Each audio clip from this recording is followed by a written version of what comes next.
From the All Indiana Podcast Network, this is the News 8 Daily 8. Now, the latest news. Kylie Conway has the latest news. The top headlines. News you can use. Please stand by. Sponsored by LCS Heating and Cooling. Now, here's Wish TV's Kylie Conway. Hi, this is Kylie Conway, and this is the News 8 Daily 8 for Thursday, November 4th.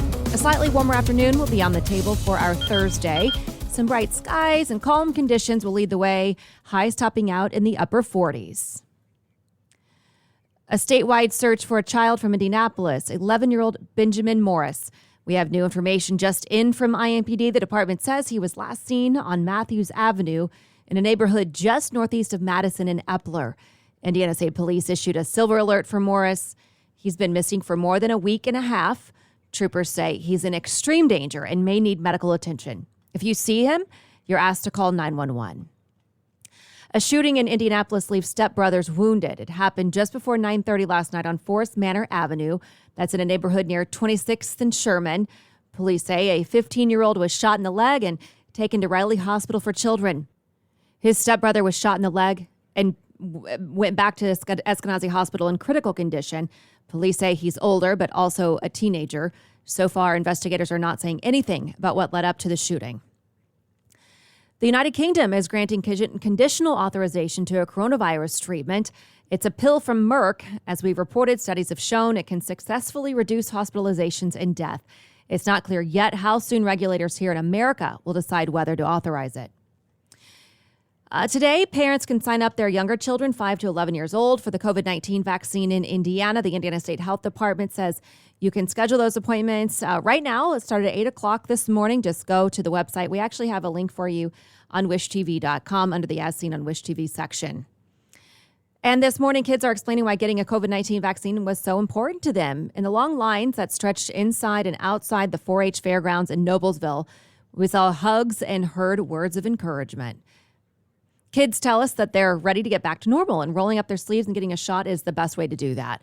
We ran into one girl who says she now had her shot and hopes that things in the classroom got easier since wearing a mask makes her glasses fog up, and a child in Hamilton County was overjoyed after getting his dose. All right, damn it, you just got your shot. Why are you crying? Because I'm happy. You're happy?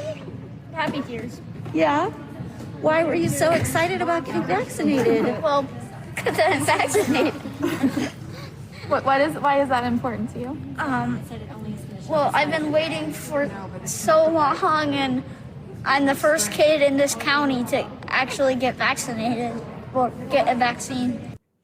Yesterday alone, more than 200 kids received shots in Hamilton County, with that number likely to climb today. We also heard from parents just as ready for their kids to put the pandemic in the past. And Wish TV medical expert, former U.S. Surgeon General Dr. Jerome Adams, has a warning for parents. He says if you're tempted to give them a painkiller like ibuprofen or acetaminophen before the COVID-19 vaccine, it could be counterproductive. We're giving a vaccine because we want your body to mount an immune response. And sometimes with pain medications, particularly Tylenol, ibuprofen, they can block your body's immune response, which is the opposite of what we want with a vaccine. Dr. Adams adds that if your child develops severe symptoms, talk to your pediatrician. And at that point, he says that the pediatrician may want to treat the child with something. Ford is the first major American car maker requiring vaccinations for employees. The company says its 32,000 salaried workers must be fully vaccinated by December 8th. Employees who are represented by unions are not impacted for now. Ford's decision is in line with President Biden's call for mandates at any business with more than 100 employees.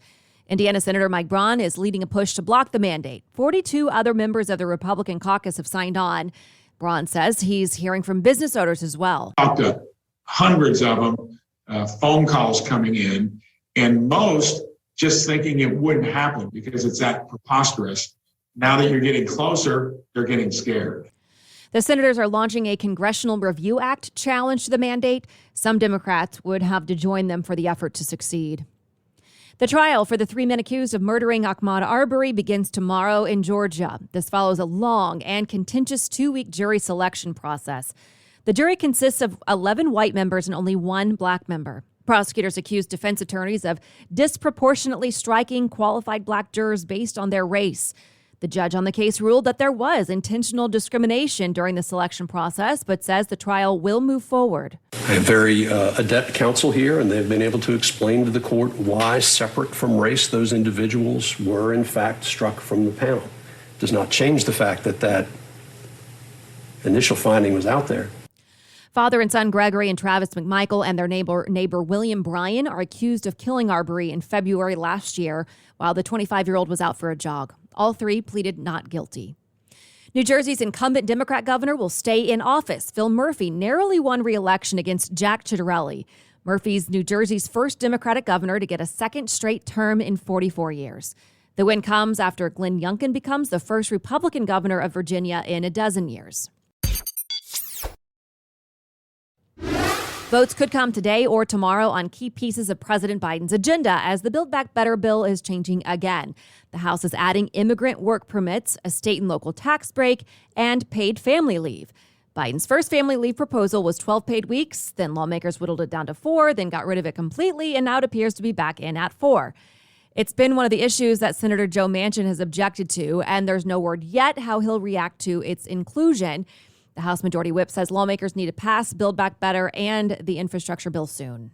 Try to pass that bill this week, both those bills this week. Debate starts this morning. Votes could come late today or tomorrow. Pike Township teachers tell IT Mate they've been unable to reach a deal on pay. The district says it's still in negotiations. In a document obtained by IT Mate, the superintendent told Pike teachers that a tentative deal must be reached by tomorrow. It's unclear right now how the Teachers Association will respond if a deal is not reached. To the Colts, team owner Jim Irsay says both the roof and window will be closed for tonight's primetime showdown. The team will face off against the Jets, according to the team's Twitter page. It's the first time in 1,421 days that they'll host a primetime game. The last time was December 14th, 2017, against the Denver Broncos. And the Colts are looking to turn the page after Sunday's tough loss against the Titans. With the chances of winning an AFC South title slim, there is the possibility of a playoff run. The Colts face a challenge with just 4 days to prepare for tonight's game. Quarterback Carson Wentz says the shortened week is tough, but the team's been putting in the hours to be ready. So it's just pour everything you have into it for these 4 days, for the 4 days for that week. And we got our work cut out. You know, they're coming off of a big one last weekend, and, you know, they're a great defense. They fly around. They're coached really well, disciplined. And so it's just going to come down to execution and players making plays. It all kicks off tonight at 8:20. And COVID-19 will keep an NFL superstar off the field this weekend. The Packers say Aaron Rodgers will not go with the team to Kansas City. Rodgers' vaccination status isn't clear. He's described himself as immunized, but now several reports say he did not get the actual shot. The NFL Network and ESPN are reporting Rodgers tested positive for the virus and that he is not vaccinated. The team has not confirmed that and is only saying he's in the protocol. An NFL spokesperson says each team is responsible for enforcing COVID protocols and that the league is reviewing the situation. To the Pacers, it's on to Oregon with some much-needed momentum and a new shooting star. Malcolm Brogdon is back after missing the last 3 games, but Miles Turner is the big story of the win over the Knicks. He buried 7 of 10 from the three-point range, best ever for him.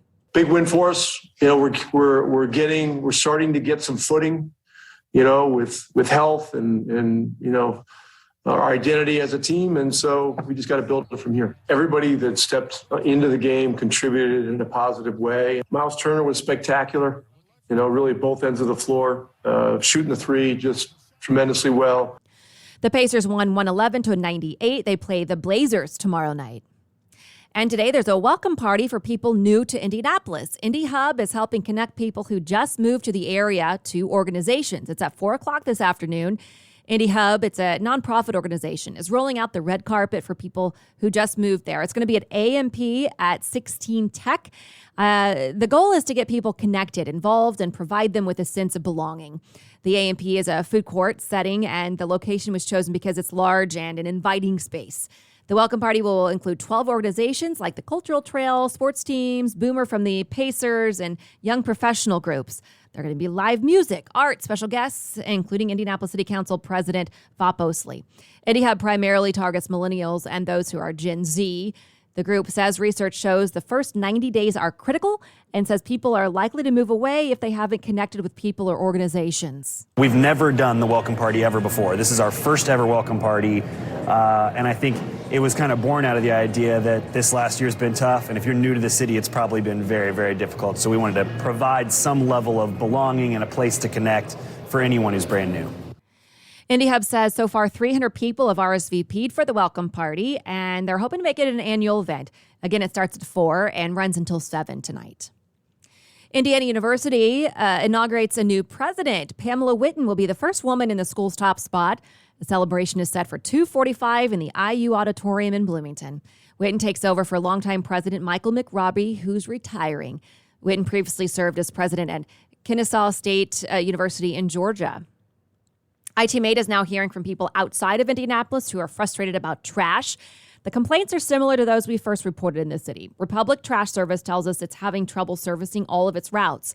Corey Miller lives in Hamilton County. He says Republic is only picking up his trash occasionally, causing him to call and complain. If you leave the trash outside like they're suggesting so that they pick up double the amount every other week, animals are getting into it.